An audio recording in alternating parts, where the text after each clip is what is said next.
Before matter took shape, before form knew itself, there was vibration, there was frequency, there was the spoken word.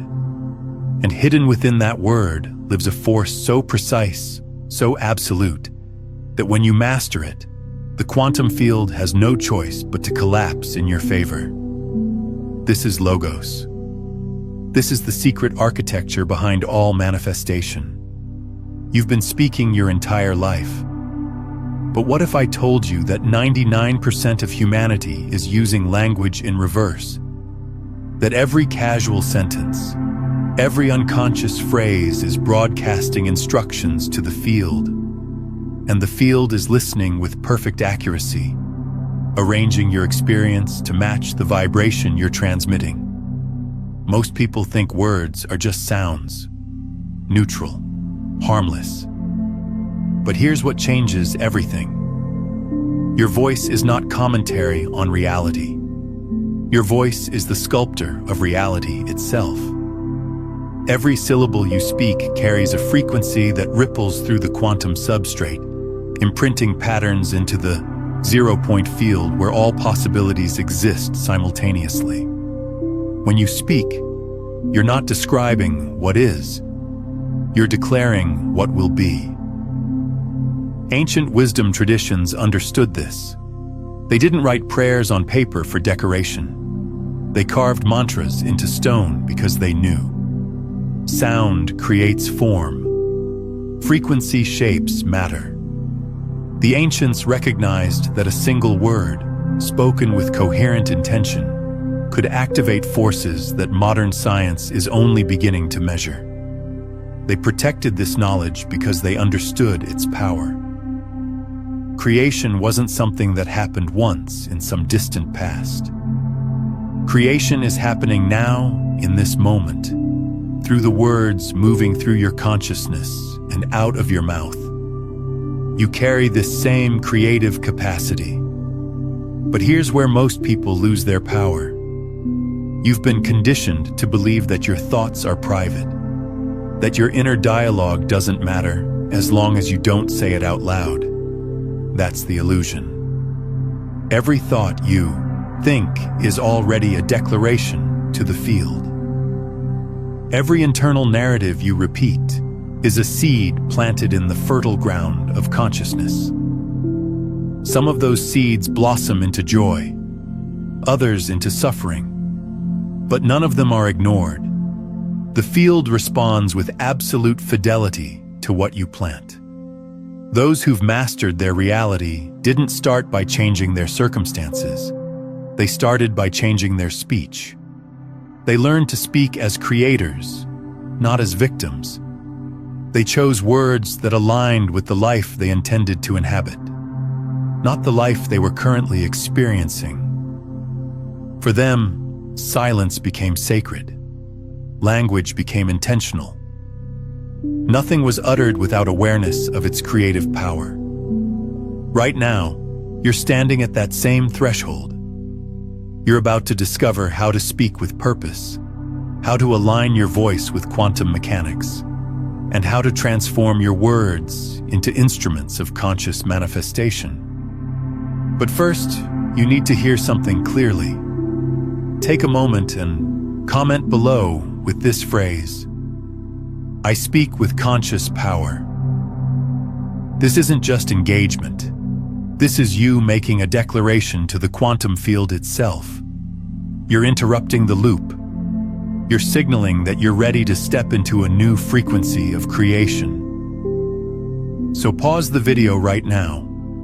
Comment those words.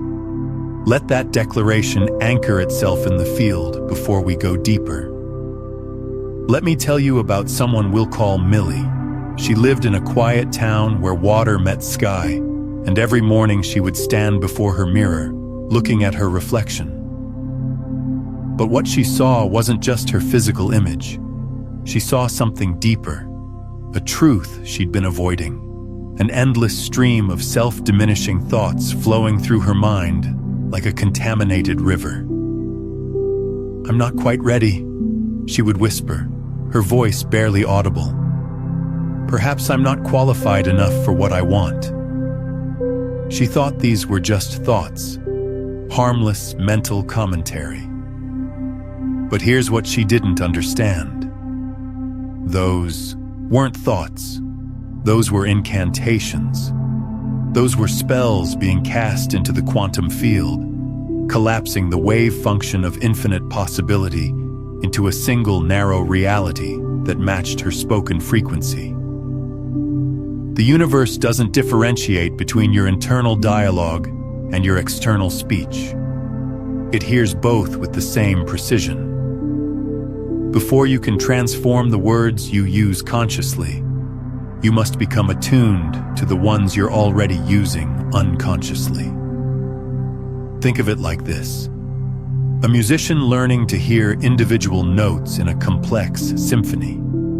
You need to develop that same sensitivity to your inner dialogue. Your thoughts aren't random neural firings. They follow patterns. Patterns established through years, sometimes decades, of unconscious repetition. And those patterns are running your life right now. In that same town lived Henry. His small shop housed timepieces, dozens of them, each one ticking in synchronized rhythm. The sound filled the space like overlapping heartbeats, creating a field of temporal coherence.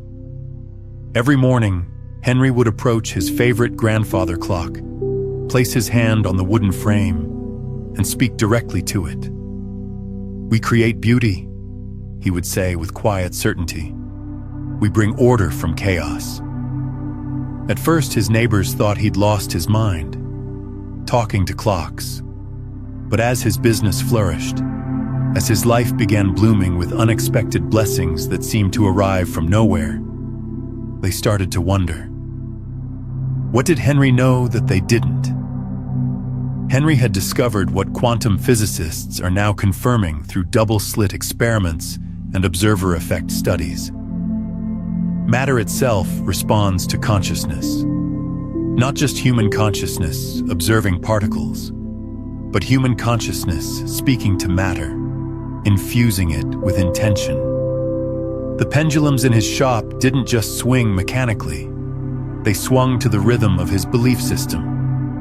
Each tick and talk amplified his spoken truth, creating a resonance field that the quantum substrate had no choice but to organize around. His success wasn't luck. It wasn't even hard work.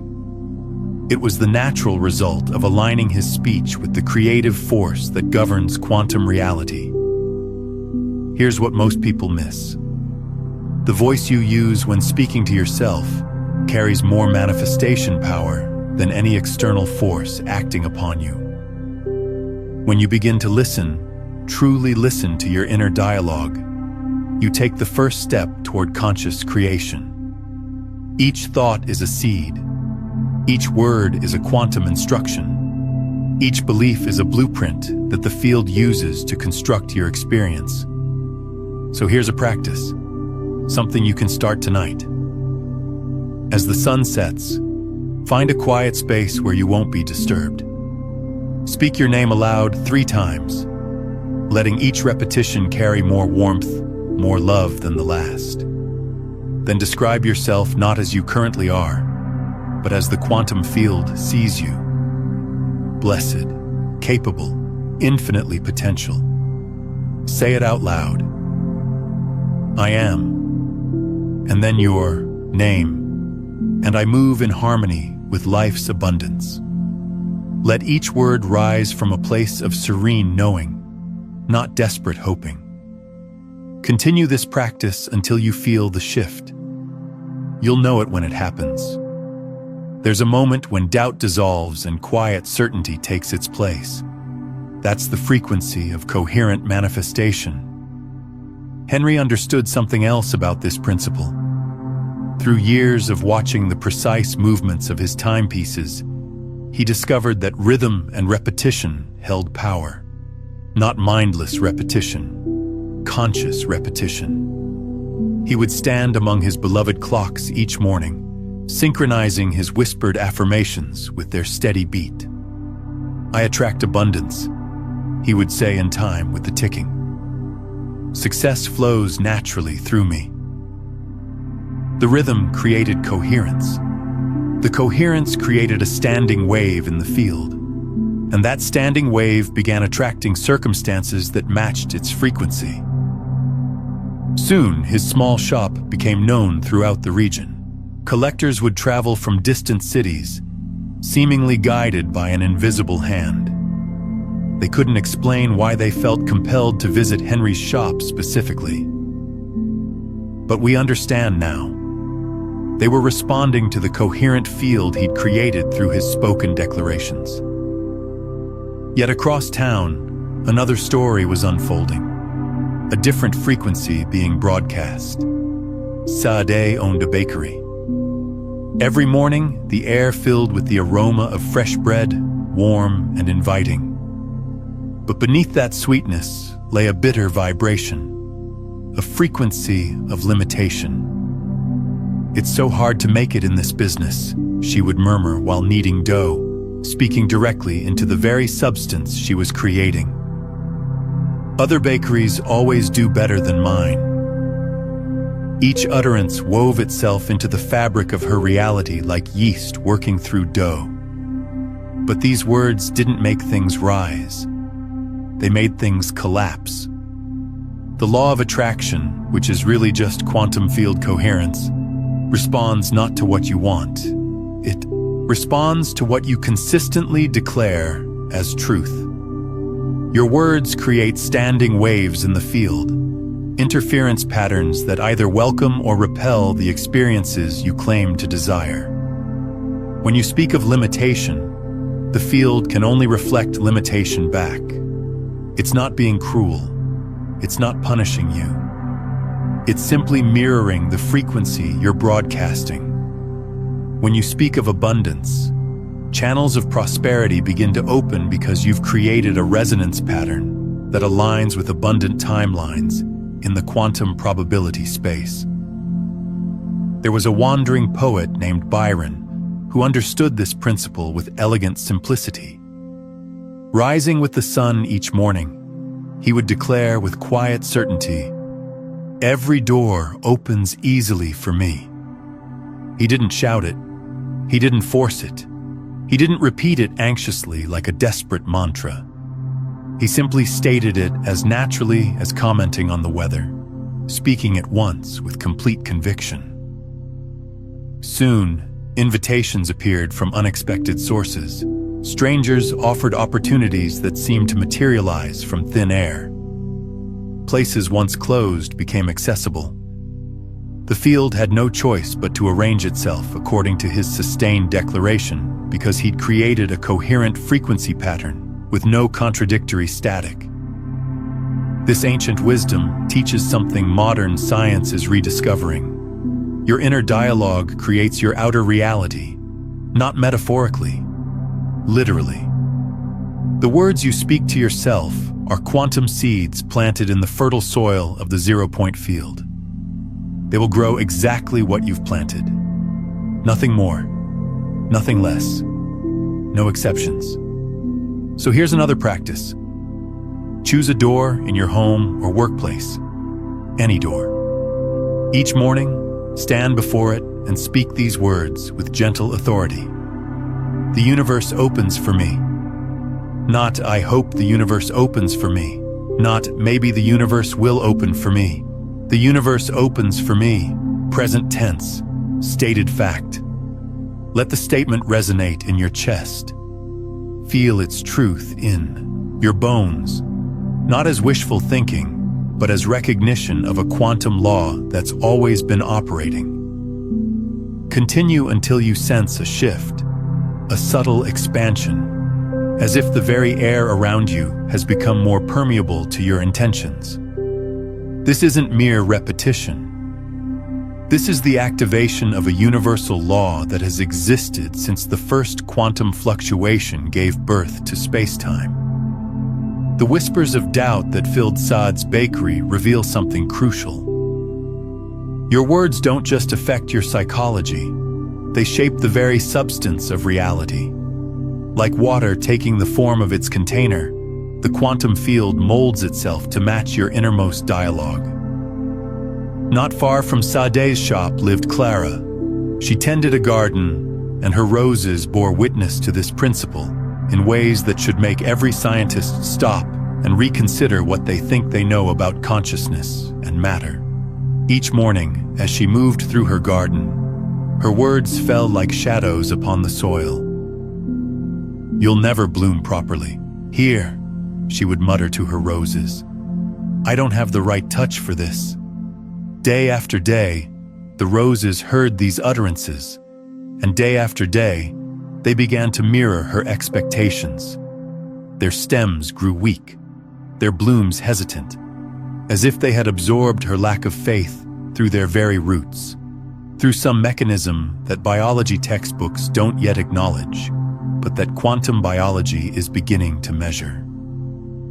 The universe speaks the language of vibration. Every word you utter sends ripples through the fabric of creation, through what physicists call the quantum foam. Your speech carries the power to either nurture or diminish the life force in all things.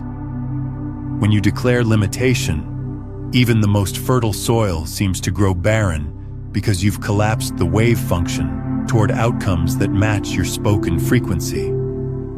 When you speak with faith, with coherent intention, even stones seem to soften because matter itself responds to consciousness.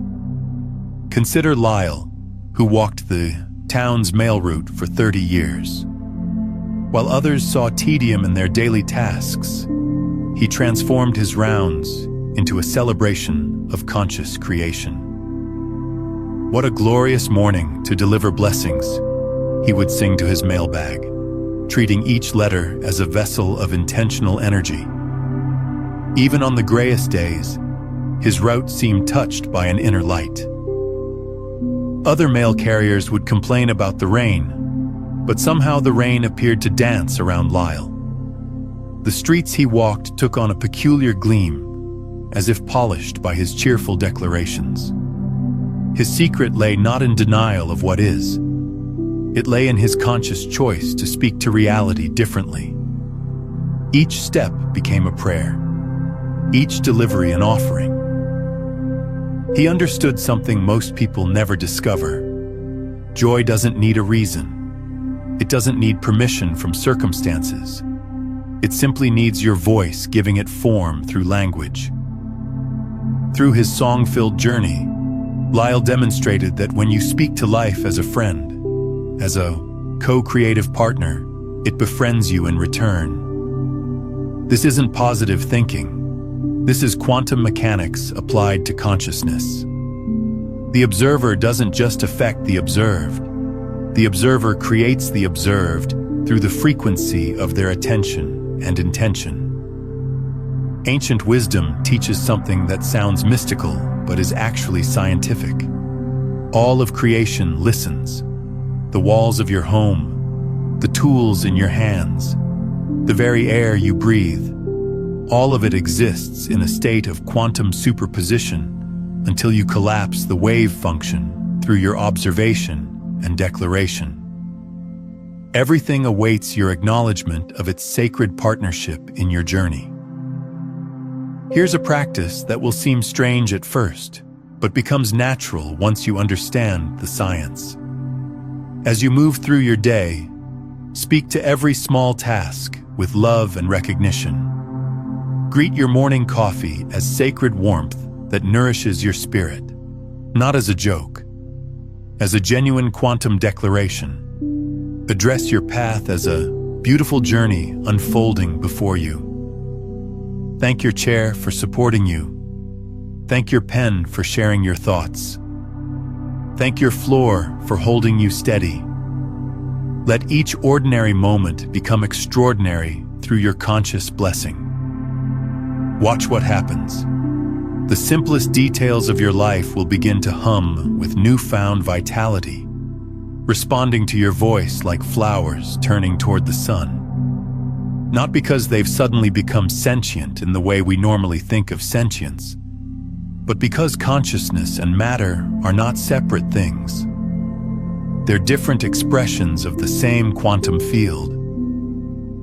In the quiet moments before dawn, when shadows still dance with uncertainty, your voice holds the power to shape the coming light.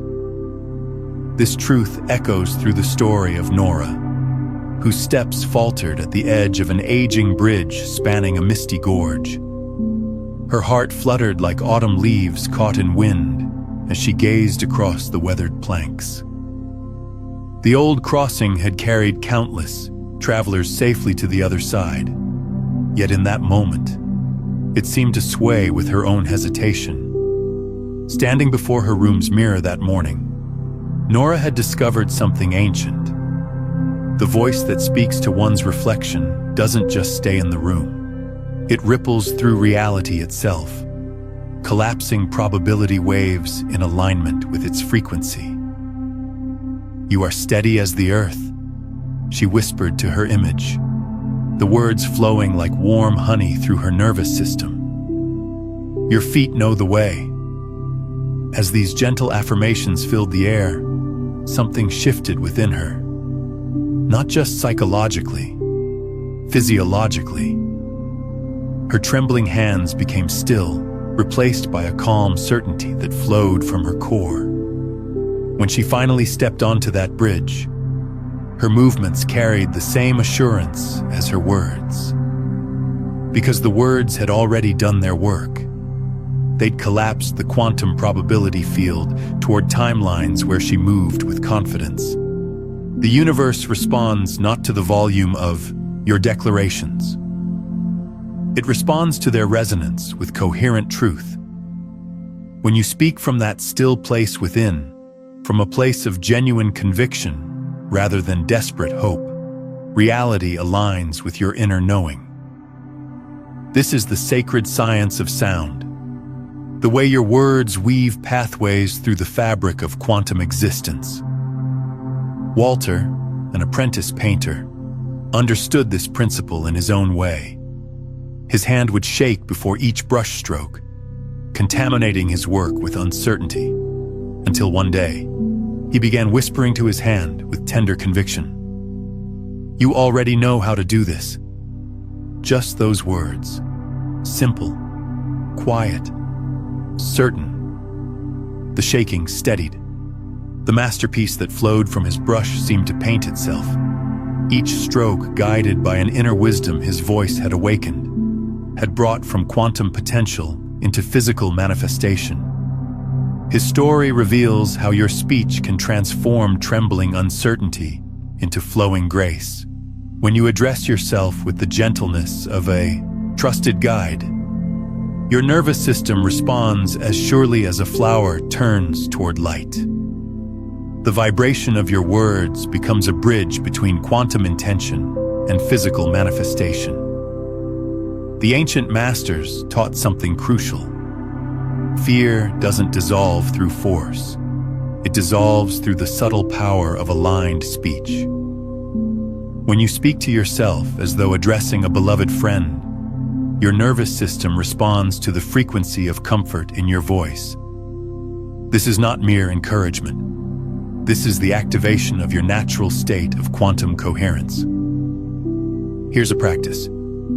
Before facing any challenge that stirs uncertainty within you, find a quiet moment to speak to your body. Address each part with tender attention. My hands, you are steady and sure. Speak directly to them. My feet, you move with grace. My heart, you beat with calm strength. Let your voice be soft yet certain, like a stream flowing over smooth stones. The power lies not in volume, but in the genuine warmth of your tone, the coherent frequency you're broadcasting. Continue until you feel your entire being settle into peaceful alignment, ready to move through whatever awaits with natural confidence. This works because your body is not separate from your consciousness.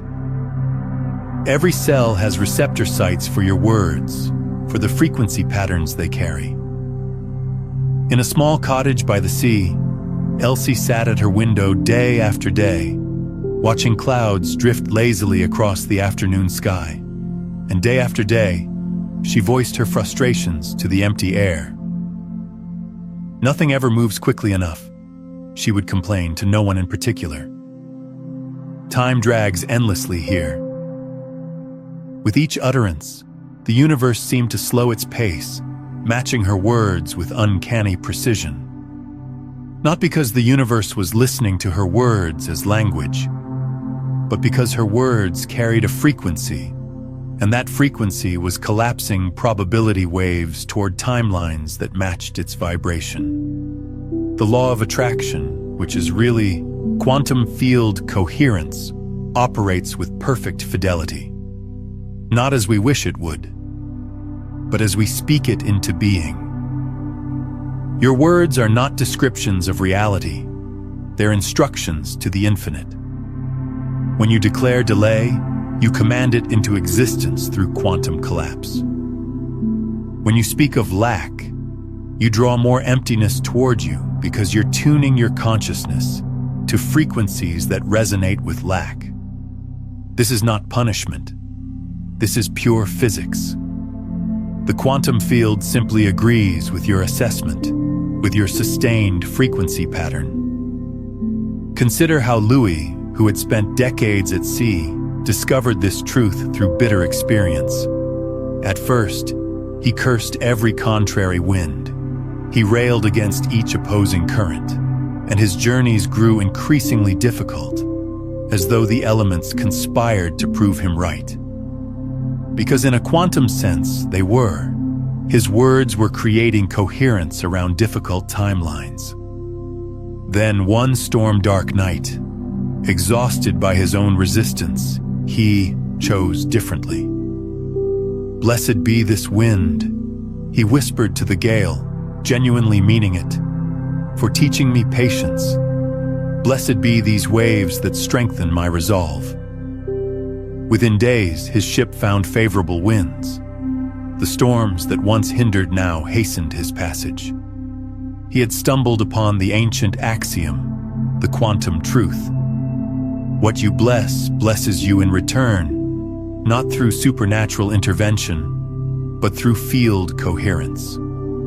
This principle flows through all of existence. Your complaints are prayers in reverse, each one a seed planted in the fertile soil of universal law, collapsing probability waves toward what you're declaring. When you say nothing works, you invoke a quantum pattern that ensures nothing will. When you proclaim everything takes forever, you command time itself, or rather your perception and experience of time, to stretch and delay. But within this same law lies your liberation. Every complaint can be transformed into its opposite. Every declaration of lack can become an affirmation of abundance. The power that now works against you will work for you with equal vigor when you change your speech, when you shift your frequency. The universe never argues. It simply mirrors back the energy of your words with perfect quantum accuracy. Your role is not to fight this law, it's to align with it. Not to resist delay, but to bless the timing. Not to curse the darkness, but to speak light into being. Here's a practice. Choose one situation that typically draws your complaint. Stand before it with new awareness. Take the very words you would use to resist it and transform them into blessing. If you would say, "This always takes too long," declare instead, "I bless this perfect timing." If you would say, "Nothing ever works out," affirm, "Everything works together for my highest good."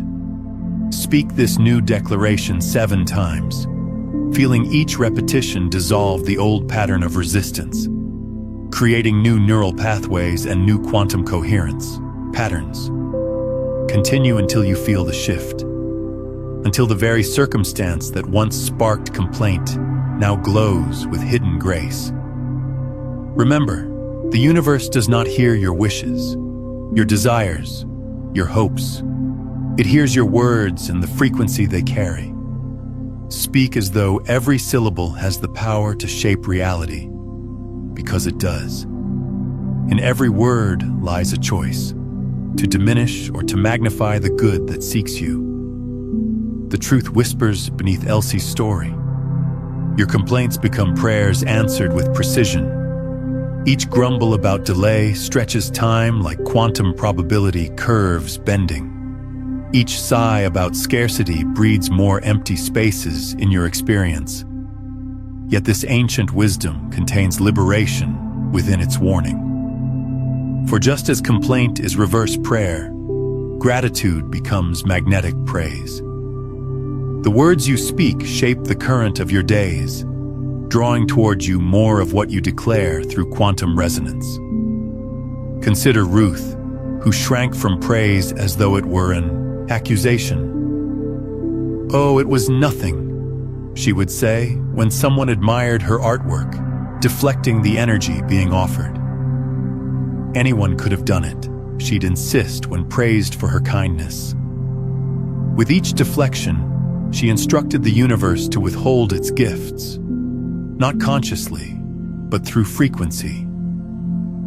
Her dismissal of abundance became a barrier no blessing could cross because she was collapsing the wave function toward timelines where she remained small and unrecognized. The power that forms reality responds to acceptance as surely as a flower turns toward light. This truth revealed itself through Dean, whose barbershop became known as a haven of genuine warmth.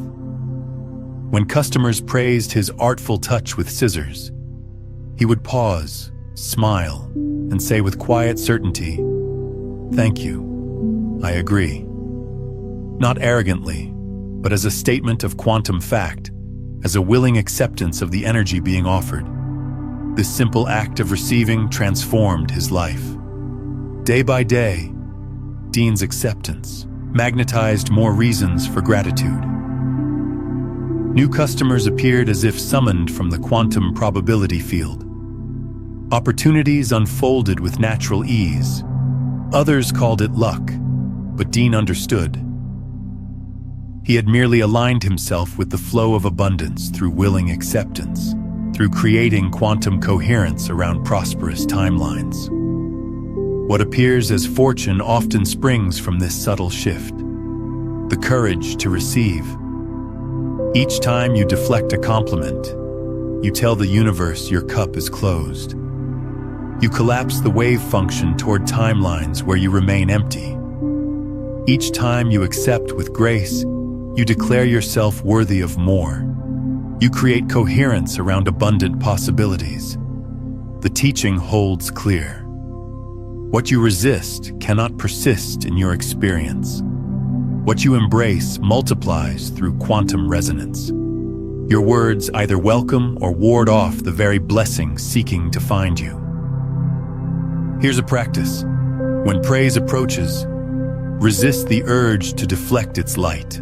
Instead, breathe it in as you would morning sunshine. Let the warmth of recognition settle into your being as you silently affirm, "It is safe to shine.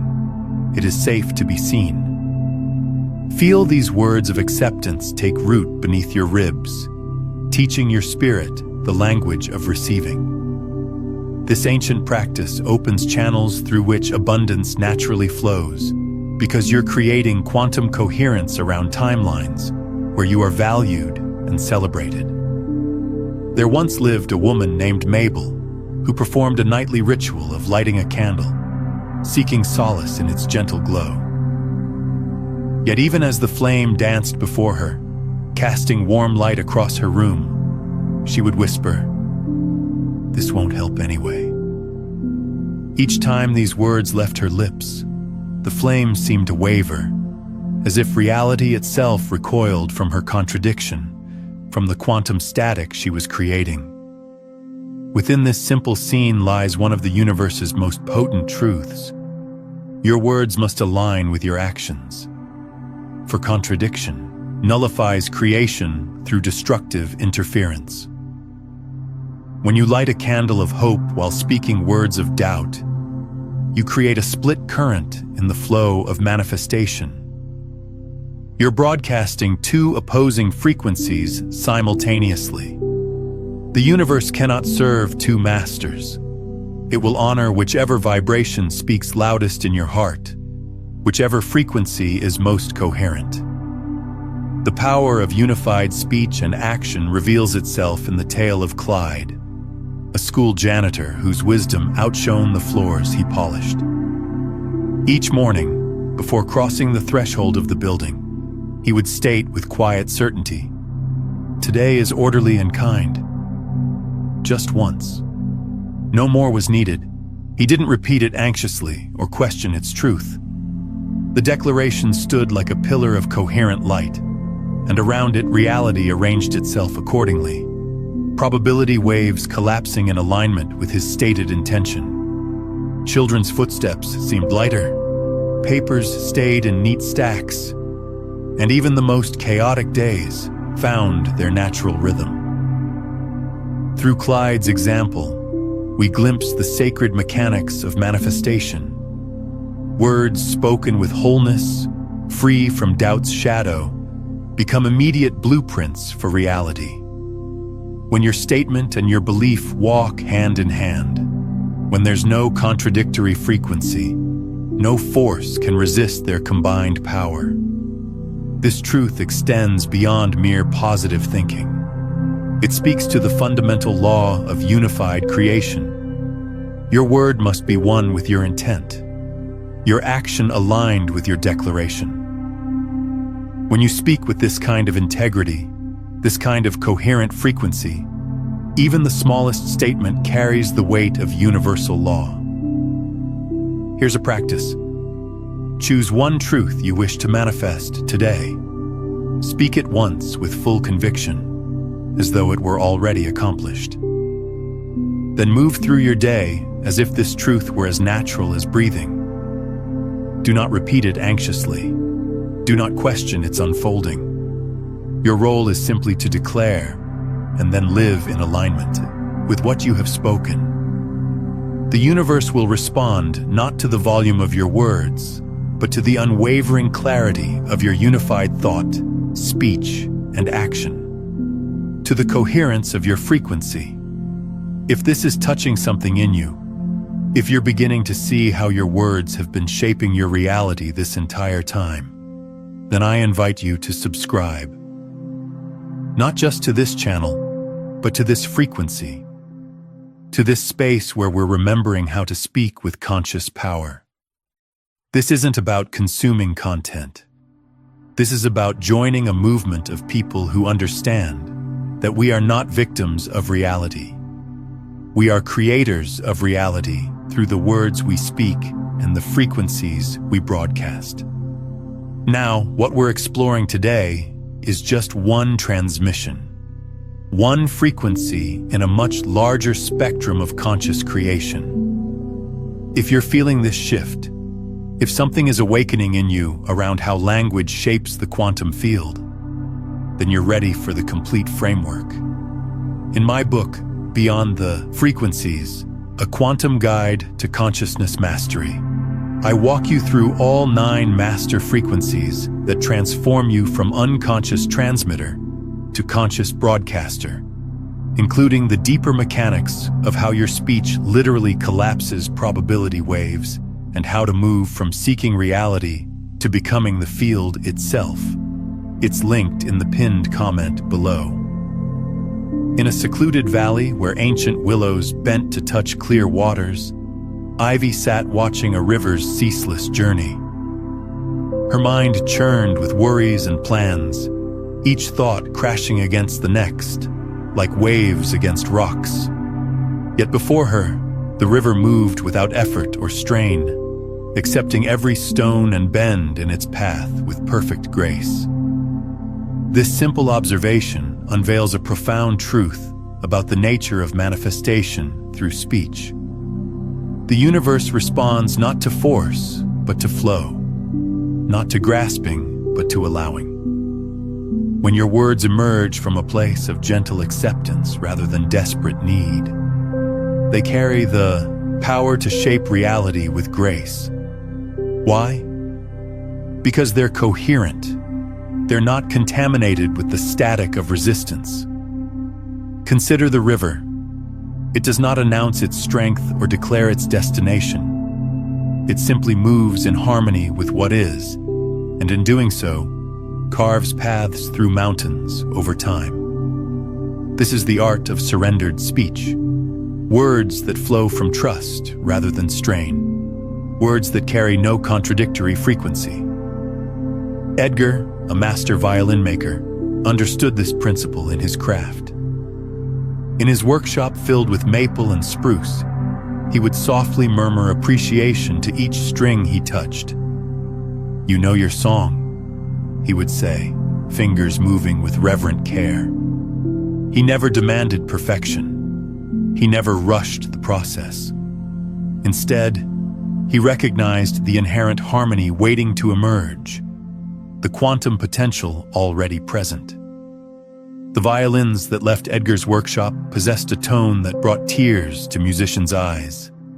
Players would marvel at the instrument's perfect resonance, unaware that their voice had been shaped by whispered gratitude rather than technical precision alone. The gratitude created coherence.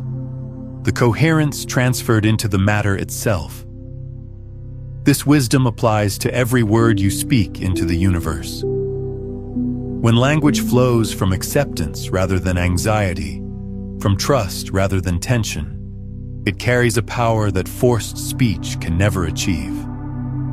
Like water finding its path to the sea, gentle words aligned with trust will inevitably manifest their intention because they move with the current of quantum flow, not against it.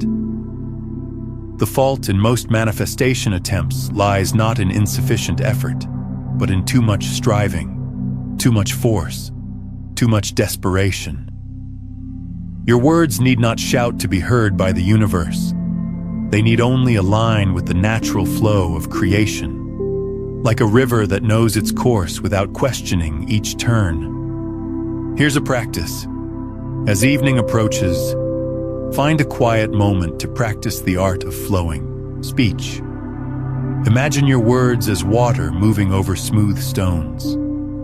Speak about your desires and dreams with the same effortless acceptance that a river shows to its path. Release the need to force or strain. Let each sentence glide naturally from your lips, neither pushing nor pulling at reality. Continue this gentle practice until you notice your thoughts beginning to flow in the same peaceful rhythm. Like the river, trust that your words will find their perfect way to manifestation because you're no longer creating resistance through desperate force. In the quiet of her room, Hazel sat each night with her journal, filling chapters with earnest desires. Her pen moved swiftly across paper, sketching dreams of abundance, love, and purpose. Yet each wish came tethered to a shadow of doubt, a whispered "but" that followed every hope like a second voice undermining the first. "I want to travel the world," she wrote, then added, "though it's probably impossible for someone like me." "I deserve love," her pen declared before adding, "but who would actually choose me?" The universe, in its infinite wisdom, recognizes only the language of certainty, only coherent frequencies. When you speak of what you desire while harboring doubt, you create a divided vibration that cancels itself through destructive interference. Like trying to sail north while steering south, mixed signals lead nowhere because they collapse competing probability waves simultaneously. Your words carry creative force, but their power lies not in the asking, not in the wishing, but in the knowing. When you declare a thing while believing its opposite, you have not planted a seed. You have scattered it to the wind. You've created quantum static. The universe does not file contradictions in its book of manifestation. This truth revealed itself through Cindy, whose work as a traveling nurse taught her the art of certainty, In cities and villages across the land, she witnessed how belief shaped recovery, how patients who spoke with certainty about their healing actually healed faster, how those who hedged their declarations remained sick longer. One day, she ceased her habit of hopeful wishing and began instead to speak in the language of completion. Each morning, she would say with quiet conviction, "Thank you that I am healthy, cherished, and supplied in all ways." She did not beg. She did not plead. She did not qualify her statements with doubt.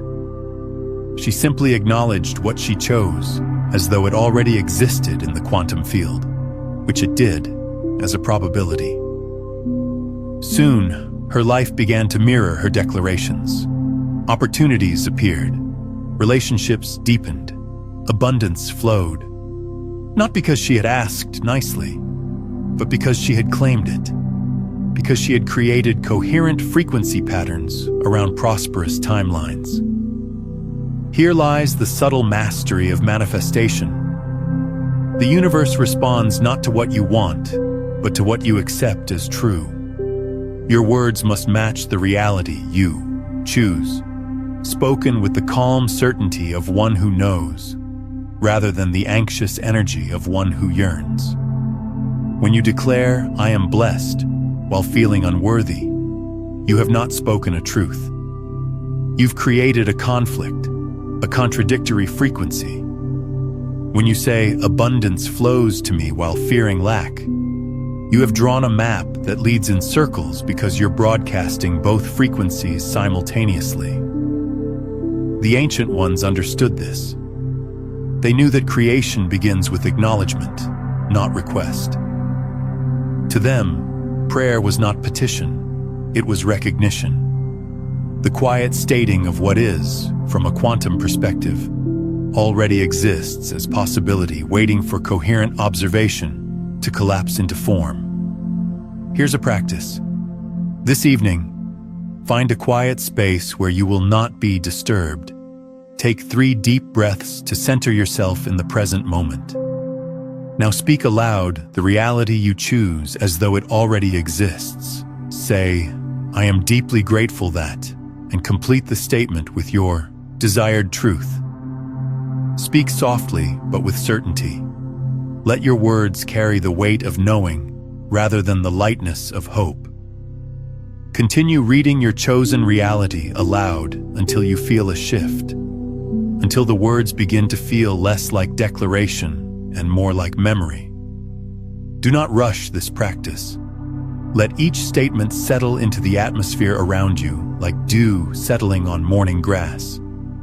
When doubt rises, do not fight it.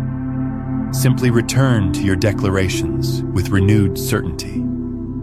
The universe asks only for your clear acknowledgement of what is already yours in the quantum field. Your words carry creative force, but their power lies not in writing alone.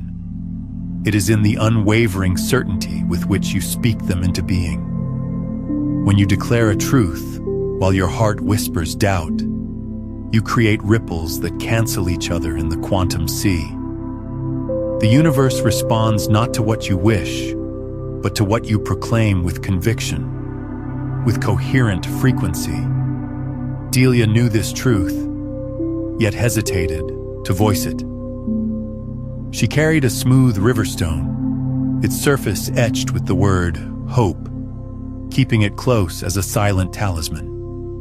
But she rarely spoke her desires aloud, believing somehow that quiet wishing was safer than bold declaration.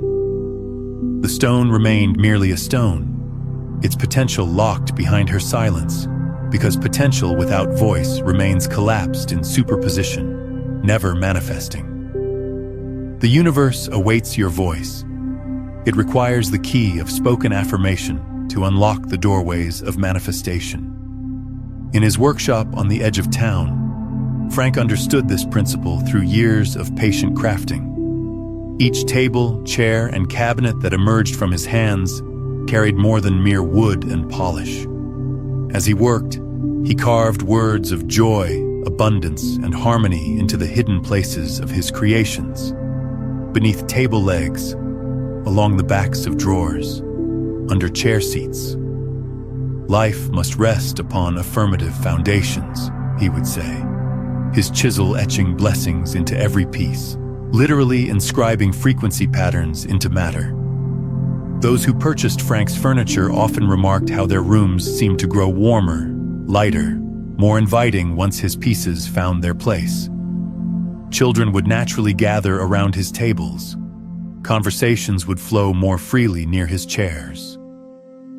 The wood itself appeared to radiate the intentions he had woven into its grain because matter holds memory, holds frequency. The law reveals itself. When you infuse matter with affirmed intention, you create anchors for manifestation in the physical world. Every object holds the capacity to vibrate with the frequencies you instill through conscious declaration. Your environment becomes a chorus of silent affirmation. Each blessed item a note in the symphony of your creating word. Here's a practice. Select one cherished object from your surroundings, perhaps a ring, a stone, even a simple cup. Hold it in your hands and feel its substance, its presence. Now speak your chosen intention clearly and with conviction into its form. Let your words carry the full weight of your belief as you declare into this object, I now infuse, and state your intention. Place it where you will see it daily, knowing it now serves as a physical anchor for your spoken truth. Trust that the geometry of sound has etched new patterns into its quantum essence, making it a living testament to your creative word. In a small house at the edge of town, Marjorie's attic held more than just physical clutter. Each dusty box and forgotten trinket bore witness to her endless litany of shoulds and musts. These weighted words hung in the air like cobwebs, binding her to patterns of obligation rather than sovereign choice. The voice of should speaks with authority borrowed from others, not the authentic power of your own spirit. When you say, I should organize this space, you cast yourself as servant to an external command rather than master of your own domain. Each must adds another layer of resistance to what might otherwise flow naturally from your wisdom. You're speaking from external obligation rather than internal alignment. The architecture of your speech builds the structure of your experience. This is not metaphor. This is quantum mechanics. Words of obligation construct walls of resistance while words of choice open portals to possibility. Notice how differently your body responds to, I must finish this task, versus I choose to complete this work. One creates contraction, tension. The other invites expansion, flow. Vernon discovered this truth in his modest garden. For years, he battled against what he called weeds, constantly muttering, I must pull these out, and I should keep up with the maintenance. His garden seemed to resist his efforts, growing more chaotic with each frustrated attempt at control. He was creating quantum resistance through his language. Then one morning, something shifted in his awareness. He began speaking differently to himself and his garden. I choose to tend this space today, replaced, I must weed. I get to shape this beauty, took the place of, I should trim these bushes.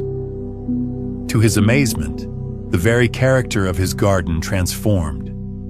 Plants he had labeled as weeds revealed unexpected beauty. The work became a dance of cooperation rather than a battle of wills. This transformation wasn't coincidence. It was quantum mechanics in action. When you shift from language of obligation to language of choice, you step into your natural authority as a creative being. The universe responds differently to one who speaks from sovereign choice than to one who speaks from burden, from duty, from should. Your words are not merely descriptive. They are creative forces that shape the very substance of your experience through quantum field interaction. When you declare, "I choose," you activate your divine right of conscious creation. When you say, "I should," you forfeit this power to an imagined authority outside yourself. Here's a practice. As the sun rises tomorrow, take notice of every should and must that crosses your lips or mind. With gentle awareness, transform each one into a statement of choice. Instead of, "I should call my friend," say, "I choose to connect." Rather than, "I must complete this project," declare, "I choose to bring this work to completion." Notice how your energy shifts, how your movements become more fluid, how resistance melts into receptivity. This is not mere wordplay. This is the realignment of your creative power with your true quantum authority. Let each conscious choice be a key that unlocks another door to your natural freedom. Observe how your environment begins to reflect this shift in language. Like Vernon's garden, what once seemed to resist you may reveal itself as an ally in your creative expression. The universe mirrors back the authority with which you speak because you're broadcasting a different frequency entirely. The language you speak inward carries a hidden vibration, one that either amplifies or diminishes your creative force. In the mountain village where Rosie lived, her words flowed like honey on the surface. Yet beneath their sweetness lurked a subtle mockery. While she offered encouragement to others, her inner dialogue remained tainted with cynicism. The universe, being an impeccable listener, responded not to her polished phrases, but to the shadow frequency that lay beneath them. The power of manifestation flows through authentic channels.